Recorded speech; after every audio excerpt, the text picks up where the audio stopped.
When Sarah woke up one morning, she immediately realized that something was wrong. She tried to open her eyes, but they wouldn't budge. In a panic, she reached out to touch her face, but her hands came across empty sockets where her eyes should have been. Sarah screamed and tossed in bed, but no one came to her aid. She was alone in her apartment, blind and helpless. When the reality of her situation dawned on her, she began to cry uncontrollably. In the end, Sarah managed to pull herself together and grope her way to the bathroom. She splashed water on her face, trying to wash away the feeling of emptiness where her eyes used to be. But no matter how hard she tried, the feeling wouldn't go away. Sarah had no idea what had happened to her. She went to bed in perfect order, without any signs that something was wrong. Had she been attacked in her sleep? Had some strange illness robbed her of her sight? Unable to answer these questions, Sarah spent her day in a daze. She tried to call for help, but her phone wasn't answering. She couldn't even remember where she'd left her landline phone. As the day wore on,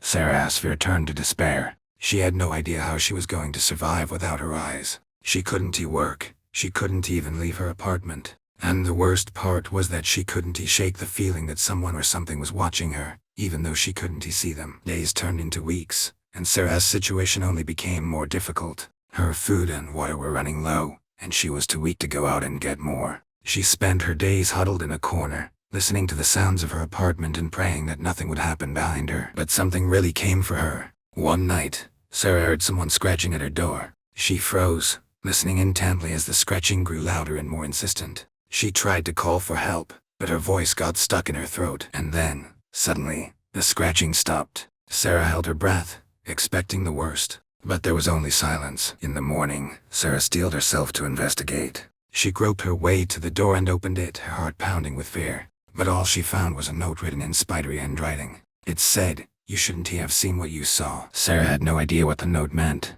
She didn't remember seeing anything unusual. But as she sat in her darkened apartment, feeling the weight of the note in her hands, she knew that her blindness was not an accident. Someone or something took her eyes for a reason. From that day on, Sarah lived in constant terror, knowing that her blindness made her vulnerable to what was outside. She never left her apartment again and never found out the truth about what happened to her. But on quiet nights she could still hear the scratching at her door, a reminder of the horror that had robbed her of her sight and left her at the mercy of the unknown.